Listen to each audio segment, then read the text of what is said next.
So we are at the revised definition of international law given by Professor Oppenheim, and later he given this definition very much earlier in the year 1905 when no United Nation was there, neither codified legislations, codified movement of codification was there in international law. That's what his definition is criticized, because what he simply stated that international law is the name for the body of rules and treaty rules which are considered legally binding by civilized states in their intercourse with each other. So what he says, he covered only customary treaty rules and used the concept of civilized nations. That's what he criticized. He criticized on the ground that he had not covered individuals being the subject of international law. He had not covered international organizations.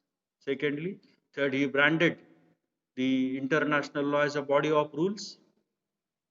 Fourthly, he did not talk about the principles, general principles of law, which were considered as source of international law by statute of ICJ, and he was also criticized on the concept of civilized nations or civilized states which he used. So he tried to cover those criticism and given a revised definition. So this revised definition is nothing but the, again he said, international law is body of rules which are legally binding on states in their intercourse with each other, and these rules are primarily those which govern the relation of states. But states are not the only subject of international law. International organizations and to some extent also individuals may be subject of right conferred and duties imposed by international law. So he tried to cover the criticism made against him so far as defining the term international law. But he had not covered all the criticism made or which he faced. And he said further, states are the principal subject of international law. States are primarily, but not exclusively, the subject of international.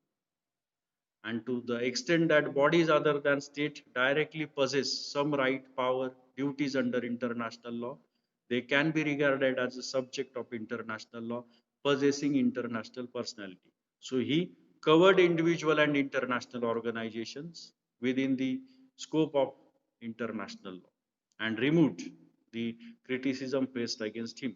But the question is whether he removed all the criticism. So that we have to see, because again he was again criticized.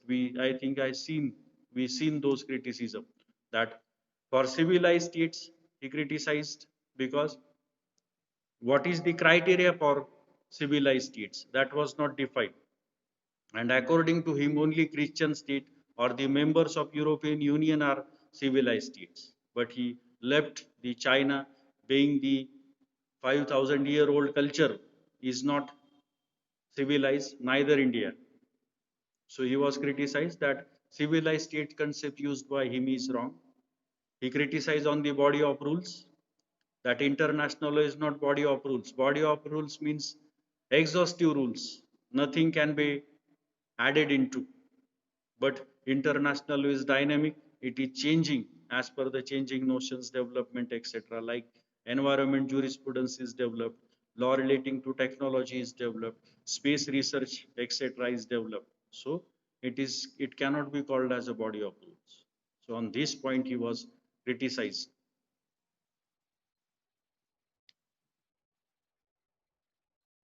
Then we will move towards other definition. Now these definitions are more or less similar. I think we've seen, but still we will repeat those. The first is given by Professor Hall. He says, international law are nothing but the certain rules of conduct which modern civilized states regard as binding on them in their relations with one another. So here also he says about the civilized states. Then J.L. Brierley, he says the law of nations or international law may be defined as the body of rules and principles of action which are binding upon civilized states in their relations with each other. So here he also emphasized on civilized states and not covered all other subjects. Then next, the author is Philip C. Jessup. He also says law applicable to states in their mutual relations with other states. So state to state relations he is talking about. But he further adds that international law may also applicable to certain interrelationship of individual themselves, where such individual relationships involves matter of international concern. So here Philip Jessup try to cover the individuals within the realm of international law, but when they have international concern, suppose violation of human rights, slavery, international delinquency, extradition, asylum. These are the aspects MNCs are related with the individual, and once they have international concern, they can be a subject matter of international law. Then Kelson, the Kelson says international law or the law of nations is the name of body of rules which according to the usual definitions regulate the conduct of state in their intercourse with one another. So two things he talked about, the body of rules and conduct of the state, rules relating to the conduct of state. So he also not covered individual international organizations. The next is of Charles Fenwick. He says international law may be defined in broad terms as the body of general principles. Now, this Fenwick for the first time touch to the general principles because all others are saying about rules. What is the difference between two that we will see in the definition of Stark. So, general principles and specific rules which are binding upon the members of international community in their mutual relationship. Now we will come at the last and accepted definition of international law that is given by Professor J. G. Stark. Now he says international law may be defined as that body of law which is composed for its greater part of the principles and rules of conduct which state feels themselves bound to observe, and therefore they do commonly observe in their relations with each other, and which includes also. So first para, he covered the state for broader aspect. Majority, it is the law relating to state. Secondly, he covered the general principles and rules of conduct. Thirdly, he speaks about the bindingness. So that bindingness was left out by other jurists. Bindingness depends upon the state because he says state feels themselves bound to observe. If the state didn't feel themselves to observe any international law has no force. That's what international law is called as political morality. So if the state want to observe, then they will. And it is in the interest of state to observe international. Now we will come towards the para A and B he made in his definition. So, which includes also in para A, he says the rules of law relating to the functioning of international institutions, organizations, their relationship with each other, and their relations with state and individuals. So he covered the international institutions and accepted them as a subject of international law. So WHO and India can correlate with each other for curbing the epidemic diseases, pandemics, etc., like this COVID-19 pandemic and role of WHO and nations because of they were considered as a part of international law and even individuals. In para B, he says certain rules of law relating to individuals and non-state entities so far as the right or duties of such individual and non-state entities are concerned of the international community. Now para B, He covered the non-state entities, means multinational corporations. They were not state, but having their own personality in law. By this, the first para, clause A and B. If you are having presentation, study material, you can look into that.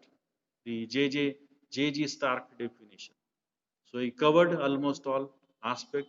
What was left by the Oppenheim in his revised definition, that is general principles of law.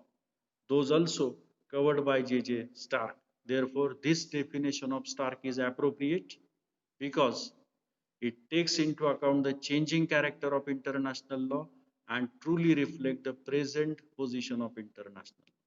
Now we will discuss what general principles of law are, as left out by the Oppenheim, covered by Stark, as well as Fenwick. Now, these general principles law without which no legal system will survive. And secondly, it is not necessary to incorporate these general principles in every law. They are what we call sui generis. They are valid on their own without any authority of law. They are inherent in other sense. They are inherent as a every judicial system must adhere to that, without which there cannot be administration, there cannot be adjudication or even execution. Those principles are called as general principles of law, which were recognized by all civilized nations. Now, civilized nation is not Christian state. Now, civilized nations are those who are members of United Nations, who are having constitution, elected governments, conferring fundamental right duties. They are called as civilized states today. So every civilized state should possess these general principles, and they are the part of international. So comment in chat box if any general principles of law. सामान्य न्यायाची तत्व जे कुठल्याही राष्ट्राला न्यायदान करताना पाळावीच लागतील. त्याच्याशिवाय कुठल्याही राष्ट्रामध्ये न्यायदानाची प्रक्रिया होऊ शकत नाही.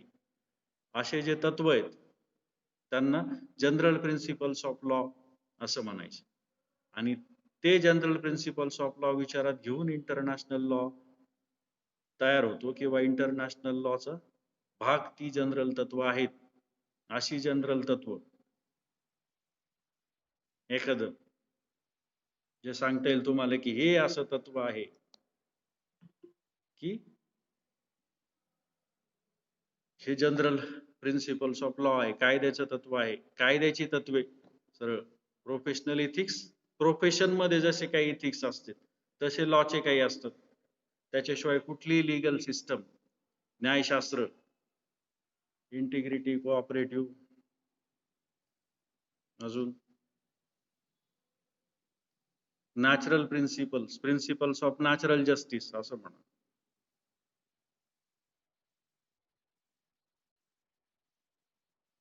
एखादं equality justice, yes, equal justice, imparting equal justice, equity,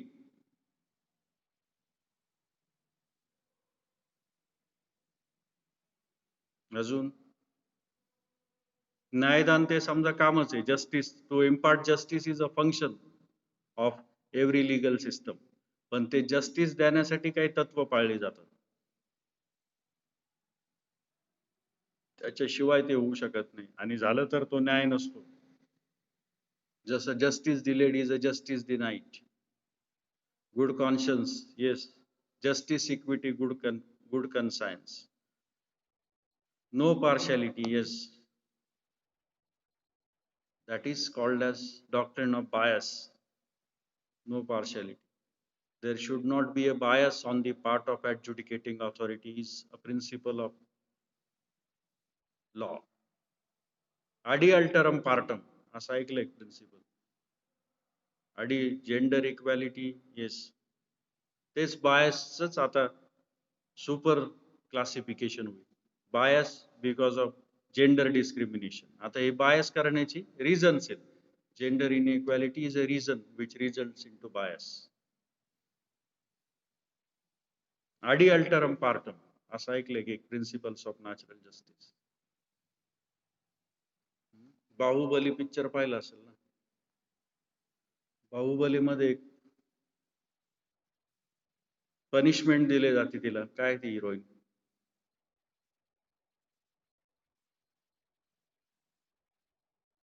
तिचं म्हणणं न ऐकून घेता पनिशमेंट दिली जाते. माहेश्वरी, हा काय, listen the other side. Yes, त्यावेळेस सांगत नाही का ती, ऐसे न्यायशास्त्र को जला दीजिए, जो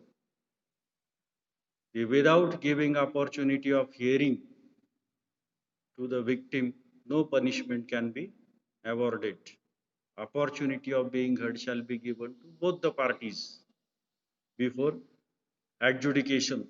That is called as adi alterum partem, AUDI, ALTEREM, PARTEM. That we will see in the sources of international law. So these principles must have to be adhered by any justice delivery system, by any state. Yes, opportunity of hearing. No one shall be a judge in his own cause. There should not be a bias. So, these principles are called as principles of civilized nation, general principles recognized by civilized nation. Even in Kulbhushan Jadhav case, the diplomatic assistance, consular access were not given to the Kulbhushan Jadhav by Pakistani military court. On same ground, the International Court of Justice directed to the Pakistani court to rehear the case of Kulbhushan Jadhav because consular access as per Vienna Convention on Law of Consular Relations, this has to be mandated for Pakistan because India and Pakistan were the parties to those treaties. Consular access means to talk with the diplomatic agent of the home country and to take their assistance, their access. And if this access is denied, this will result into general principles of civilized nations and now express treaty because these principles were later codified into different treaties by international law commission that we will see in the role of international commission in codifying international law. So all these collectively, all these rules which were applicable to state, individual state, if the individuals are having international concern. Now here, Kulbhushan Jadhav being an individual, but he is having international concern. His dispute was raised by Indian government. That's what public international law becomes applicable to him. And multinational corporations, we will see later the role of multinational corporation is a separate topic wherein we see how MNCs are dealt with by international law and whether they are subject and how they differs from individual. So this definition for these reasons were accepted as a complete definition of international law.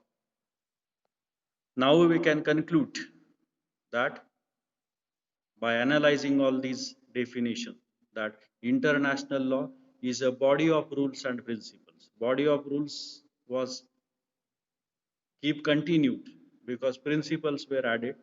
So body of rules and principles which regulate the conduct and relations of members of international community.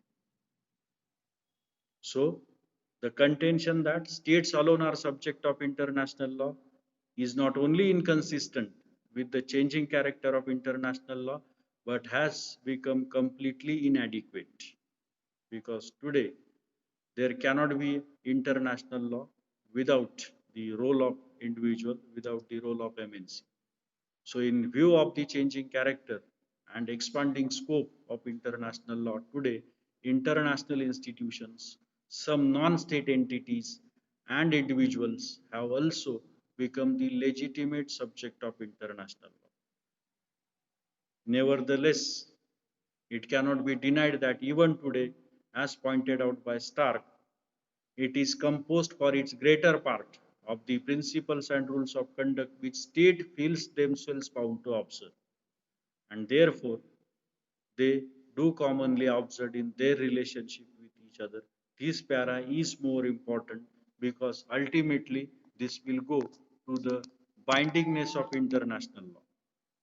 So, though international law is such and such kind, such and such is the nature of international law, but what ultimately the end result is whether international law is a true law, because some jurists say that international law is a vanishing point of jurisprudence.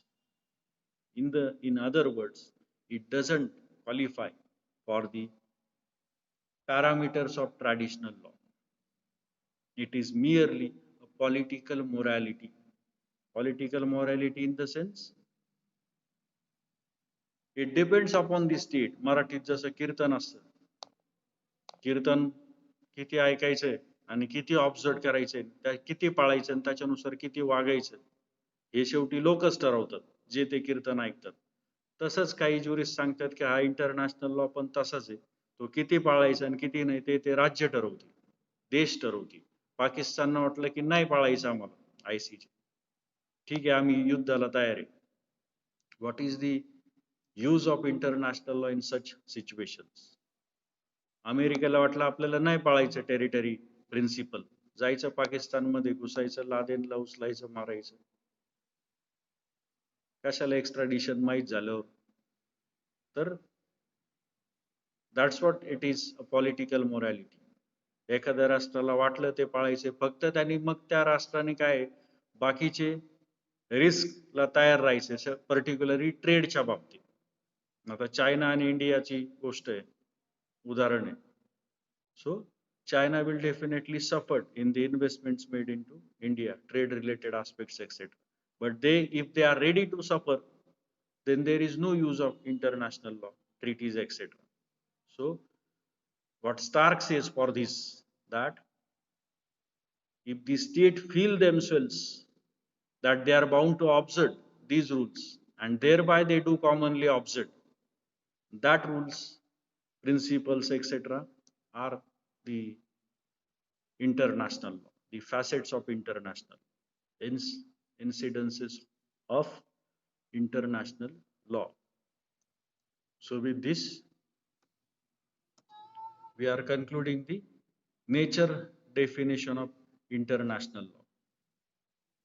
Then the next segment that we have to see in the, that is the second point, that is, we discussed earlier all the 4 points. First is nature and definition. Second one is, comment in chat box.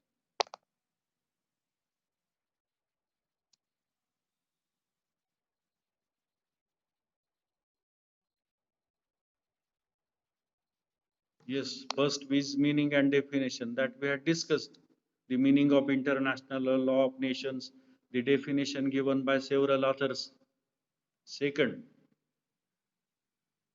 in the nature itself is a meaning and definition, because the definition of international law throw a light upon nature of international law. Principles we discussed. Second one is theoretical basis of international law. As per syllabus, see, module first covered 4 topic. One is nature and definition. Second is theoretical basis. Third is historical perspective. And fourth is codification. Yes, nature, meaning and definition that we had seen from Professor Lawrence to Professor J.G. Stark, how they define international law, Professor Oppenheim, and what ultimately whose definition is accepted, etc. Now we will go to the theoretical basis of international law. Theoretical basis